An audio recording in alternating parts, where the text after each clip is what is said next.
We're dining in a fancy restaurant tonight, Eric declared triumphantly, claiming the reservation I had secured for Dad's celebration, much to the surprise of his in-laws. But a single-father household like yours isn't suited for fancy dining, he added, casting doubt on our ability to fit in. Despite his skepticism, I chose to confront Eric with a dose of reality. Do you realize this is my brother's place? I interjected. I'm Elizabeth, a 27-year-old office worker. My parents split when I was young, and Dad raised me single-handedly. Their divorce stemmed from Dad's workaholic nature, leaving Mom feeling neglected and ultimately reaching her breaking point. Tired of waiting, she finally said, "Set me free," tears streaming down her face. Dad, burdened with guilt, admitted fault, blaming himself for relying too heavily on her. Despite their split, Dad always prioritized me, never missing a school event or special occasion. He shielded me from insensitive comments about our single-parent household with his unwavering love. After the divorce, Mom and I maintained sporadic contact, but her remarriage and new family strained our relationship, leading to an awkward estrangement. Dad, on the other hand, took early retirement to focus on enjoying life. He'd sacrificed so much for me, and I wanted him to indulge in his passions. Then, 2 years ago, I married Eric, a man introduced by a friend. Dad approved of him wholeheartedly, and his in-laws welcomed me warmly. But when Eric suggested we move into his family home, I hesitated. Both my parents were aging, and the thought of being far from Dad worried me. He reassured me, insisting he was healthy enough to live independently. "Call me if anything happens," he urged, relinquishing any guilt I felt about leaving him. With his blessing, albeit reluctantly, I agreed to move in with Eric's family, knowing Dad would always be just a phone call away. However, just a few weeks after moving in, I began to regret my decision. Eric and his parents, whom I initially thought were kind, drastically changed their behavior towards me. They began treating me like a servant, assigning all the household chores, cooking, laundry, and cleaning, solely to me, while they did nothing. When I asked Eric for help, his response was dismissive. "I'm tired from work. Housework is a wife's job, right?" My protests about my own workload falling on deaf ears. "You married me, so you should be devoted to me and my parents," Eric would retort. Coming home exhausted from work only to face an endless list of chores was overwhelming. But it wasn't just the chores. Eric's mother, Mary, relentlessly tormented me. She'd purposefully spill food to dirty the floor or complain about the slightest speck of dust. "The spot is dirty, you know," she'd order me to clean. After telling me this, she'd leave dirty clothes all over for me to pick up. And after I washed and carefully folded them, she'd kick them apart. Moreover, Mary often made disparaging remarks about me being from a single-father household. "You can't even do housework properly because you weren't raised in a proper family," she'd say. "How pitiful. It's amazing you can hold a job. The company must be blind to hire such a bottom-rung woman. It's your dad's fault for the way he brought you up." Hearing such insults about Dad made me want to lash out. But the worst part was that John, my father-in-law, and Eric did nothing to intervene while they witnessed Mary's treatment of me. Far from supporting me, John looked at me scornfully, while Eric joined Mary in mocking me. "Mom's right, you lack any gratitude towards us. That's why she's cold to you," Eric sneered. "A woman from a dysfunctional family like yours would have been left on the shelf if I hadn't married you. You barely have any merits besides working and doing housework, so do them well. Don't even think of asking to share the chores. It's your role as a wife. And making excuses like being tired from work is absolutely unacceptable. I won't allow it," he dictated.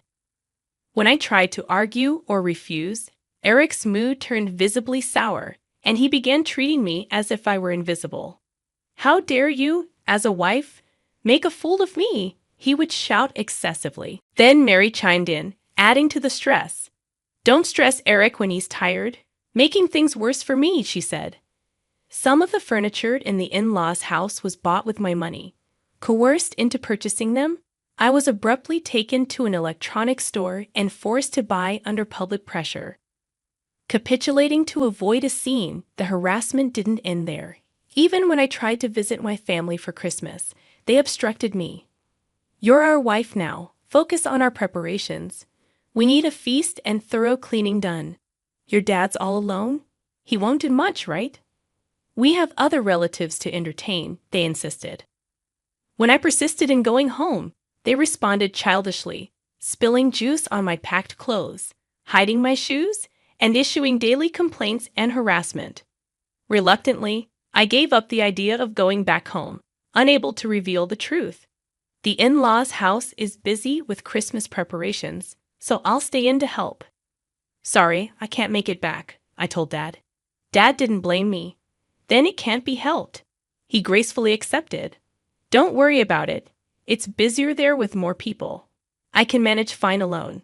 "So be it," he comforted me. Eric's ongoing tyranny made me seriously contemplate divorce, but I was troubled about how to tell Dad, who was purely happy about my marriage without hurting him. In the second year of this tumultuous marriage, Dad turned 60. I secretly made reservations at a renowned fancy restaurant for his celebration, anticipating complaints from Eric and his parents.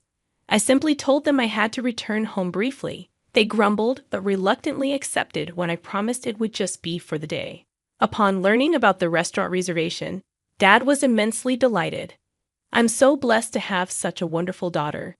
"Thank you so much." Hearing Dad express gratitude made me incredibly happy. But I never imagined such an incident would unfold. As we entered the restaurant and informed the staff of our reservation, we were met with a shocking revelation: a reservation for two. "There are 3 people claiming to be relatives already seated there," the staff informed us. Confused, I went to see the reserved table, only to find Eric and the in-laws seated there. Eric noticed me, sneering with a smug smile. "Too bad you can't outsmart us and dine fancy just by yourselves," he said.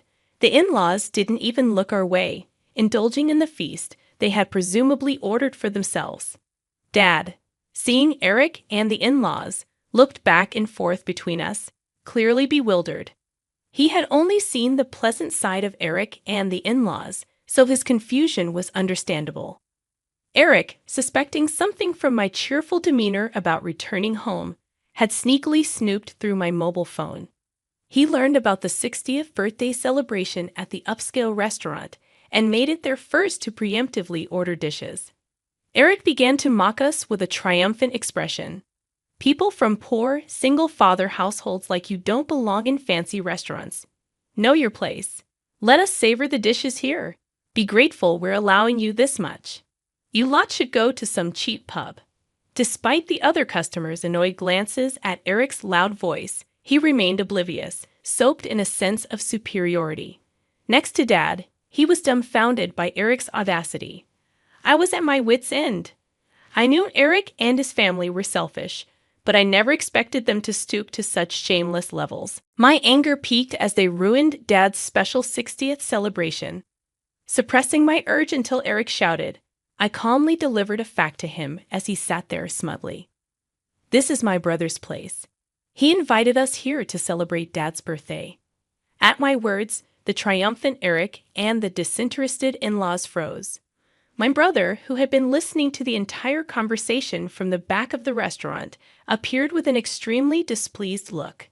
He was taken by Mom during the divorce, but unlike our estranged mom, he has maintained and cherished his relationship with Dad and me. My brother owns the restaurant and was the one who suggested celebrating Dad's 60th birthday here. He hadn't attended the wedding due to work, but had seen the photos, so he recognized Eric. Initially, he thought Eric and the in-laws joining at the reserved table were part of celebrating with Dad. Seeing Eric mocking me and Dad, and the in-laws not correcting him, my brother was furious. "How dare you speak to my sister and Dad like that? I regret being considerate just because you're Emily's family. Is this how you always treat her?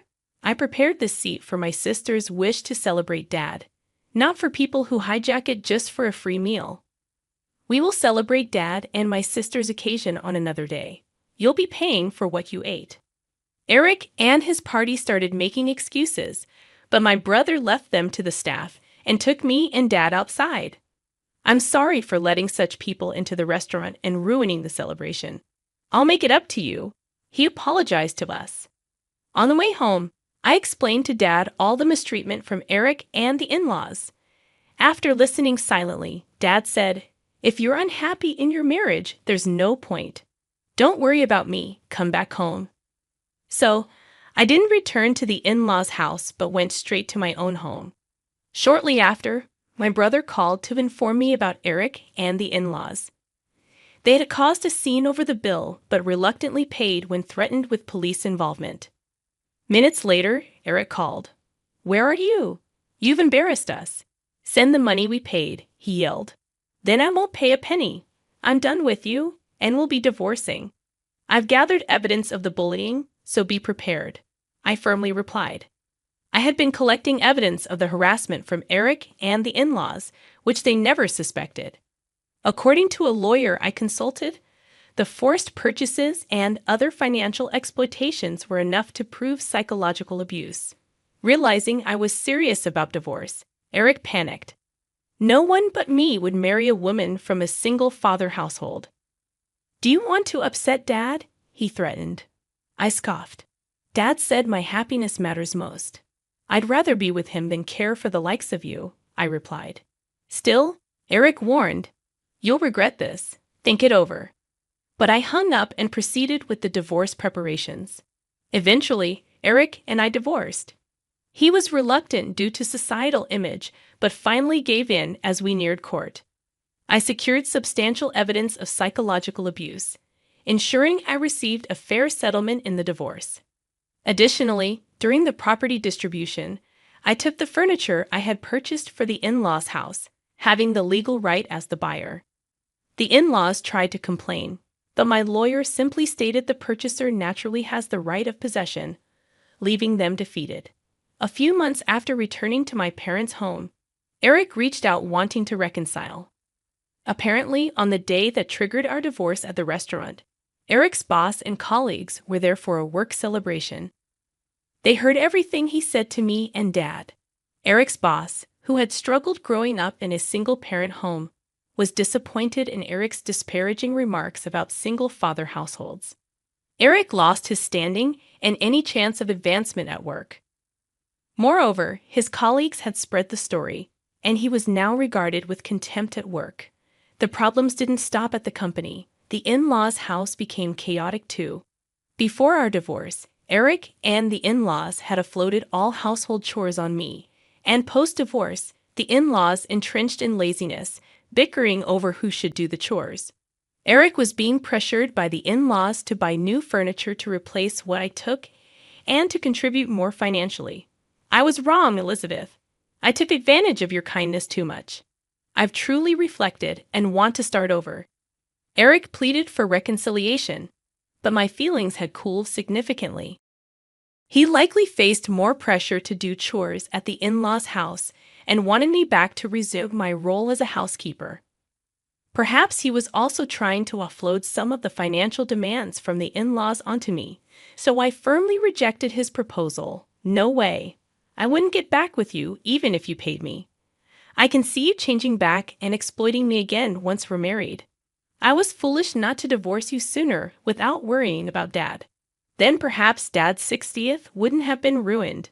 We're divorced now, strangers. If you contact me again, I'll consult my lawyer. I hung up the phone. Perhaps my mention of a lawyer resonated because I received no further reconciliation attempts from Eric. Now I'm living happily at home with Dad, and my brother occasionally visits, bringing gifts. His wife is pregnant, and he seems truly happy. Dad and I are both looking forward to the baby. While I'm not considering marriage anytime soon, if the opportunity arises, I'll be sure to choose more wisely.